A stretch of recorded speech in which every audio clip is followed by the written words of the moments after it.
नमस्कार दोस्तों, आप देख रहे हैं कृषि जानकार और मैं हूं आपका दोस्त कपिल दाकड़। किसान मित्रों, एक सबसे बड़ा किसान मित्रों का सवाल है। जिन किसान मित्रों ने अपने यहाँ पर निंदाई नहीं कराई और उन्होंने अपने यहाँ पर खरपतवार नाशक दवाई का स्प्रे कराया है और उसके बाद में उनकी लहसुन की जो चाल है वो बिगड़ जाएगी। बेसिक सी बात है किसान मित्रों की, जब भी हम खरपतवार नाशक डालते हैं तो कोई भी फसल हो, चाहे वो सोयाबीन हो, चाहे वो गेहूं हो या कोई भी हो, अलसी हो या फिर चाहे लहसुन की बात करो, उनकी चाल में, उनकी जो ग्रोथ में वो रुकावट आती ही आती है।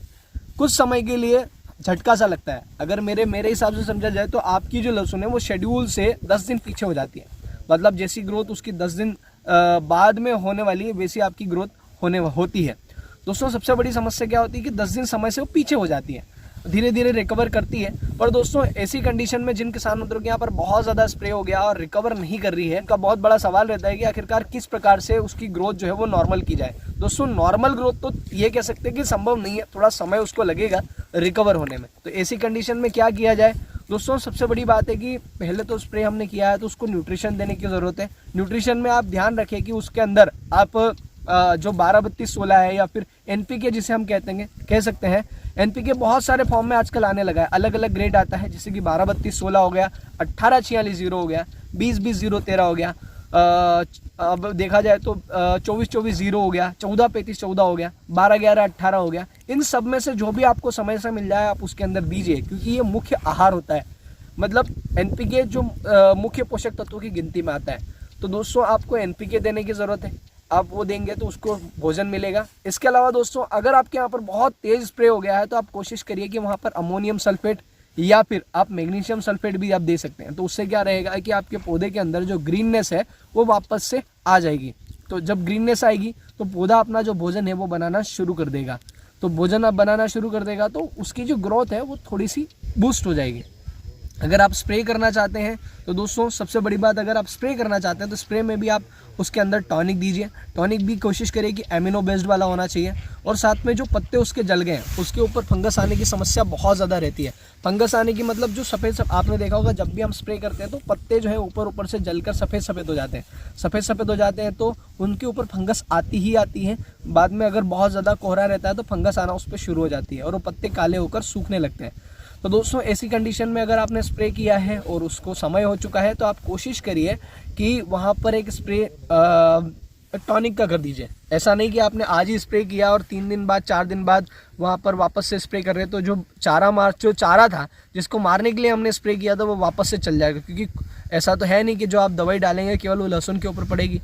तो दोस्तों, आप चारा सूखने के बाद में आप स्प्रे कर सकते हैं। स्प्रे कौन सा किया जाए? तो कोई भी एक इंसेक्टिसाइड ले सकते हैं, एक फंगिसाइड ले सकते हैं और एक टॉनिक ले सकते हैं। टॉनिक के लिए स्पेशली मैं आपको बताता हूँ, टॉनिक में आप अगर आप चाहें तो आप ओमेक्स कंपनी का जो बायो-20 आता है जिसके अंदर लगभग सभी प्रकार के माइक्रोन्यूट्रेंट्स होते हैं वो आप प्रयोग कर सकते हैं। साथ में अगर आप चाहें तो आप टाटा कंपनी का एक सरप्लस के नाम से एक टॉनिक आता है वो भी आप प्रयोग कर सकते हैं। टाटा बहार भी आप कर सकते हैं। इसके अलावा सिजेंटा कंपनी का जो क्वांटिस आता है वो भी आप प्रयोग कर सकते हैं। इसके अलावा इसाबियन आप कर सकते हैं। आप फेंटेक और पोषक सुपर भी आप प्रयोग कर सकते हैं। ये बहुत अच्छे टॉनिक में से गिने जाते हैं। इनकी क्वालिटी बड़ी शानदार होती है और पौधों को तुरंत एनर्जी, तुरंत बूस्ट देने की ये क्षमता रखते हैं। तो उस समय पर आपको ये देने की ज़रूरत है। अगर आप चाहें तो आप चिलेटेड माइक्रोन्यूट्रेंट जो मार्केट में बहुत सारी बड़ी रेंज आजकल उपलब्ध है उनमें से आपको जो भी समय से मिल जाए आप वो भी प्रयोग कर सकते हैं। और दोस्तों, जैसे कि अब मैंने आपको फंगिसाइड के बारे में बताया, तो फंगिसाइड कोई सा भी ले, कोई समस्या नहीं है। फंगिसाइड सिस्टमिक और कॉन्टैक्ट का कॉम्बिनेशन होना चाहिए, तो वो आपके पौधों को थोड़ी सी एनर्जी देगा और पौधों को आपकी क्षमता देगा कि वो जो फफूंद आ रही है उससे वो लड़ पाए। उसके जो पत्ते जो पीले होकर सूख रहे हैं या फिर जलकर जो सूख रहे हैं उनके ऊपर फफूंद ना आए, तो एक फंगिसाइड आपको लेने की ज़रूरत है। कौन सा ले लें उसके ऊपर भी बात करते हैं। तो आप अडामा कस्टोडिया ले सकते हैं, आप सिजेंटा का रेडोमिल गोल्ड ले सकते हैं, आप टाटा मास्टर ले सकते हैं। अगर आप चाहें तो आप शामिर भी ले सकते हैं, कैप्टान प्लस टेबुकोनाजोल वाला कॉम्बिनेशन वो भी आप ले सकते हैं, उसमें भी कोई समस्या नहीं है। इसके अलावा आप चाहें तो कवच फ्लो वगैरह भी आप ले सकते हैं। तो ये थोड़ा ठीक ठाक रहेगा क्योंकि आपके पौधे जो हैं उनकी पत्तियां सूख रही हैं। इसके अलावा अगर आपको कहीं थ्रिप्स वगैरह दिखते हैं तो आप हल्का फुल्का थ्रिप्स के लिए भी स्प्रे ले सकते हैं, वो भी बढ़िया है। और सिलिकॉन बेस्ड चिप को लेना आप ना भूलिएगा। अगर आप चाहें तो वाटर सोल्यूबल जो फर्टिलाइज़र आजकल आ रहे हैं मार्केट में, चाहे 05234 हो या फिर 1919 हो या फिर हेनिक सॉल्यूशन हो जो ओमेक्स का एक आया है वो हो, या फिर जो भी समय से मिल जाए आप प्रयोग कर सकते हैं। मिलाने से पहले आप एक बार फिजिकल टेस्ट जरूर करें। तो उससे क्या हो सकता है, बहुत बार ऐसा होता है कि जब भी हम बहुत सारी दवाइयाँ मिक्स करते हैं तो घोल फटने की समस्या आती है।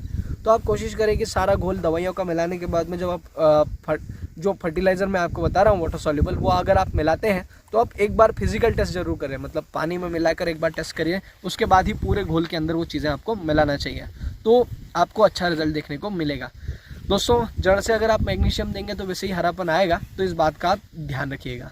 तो दोस्तों, आज के वीडियो में इतना ही, मिलते हैं नेक्स्ट वीडियो में, तब तक के लिए जय जवान जय किसान, धन्यवाद।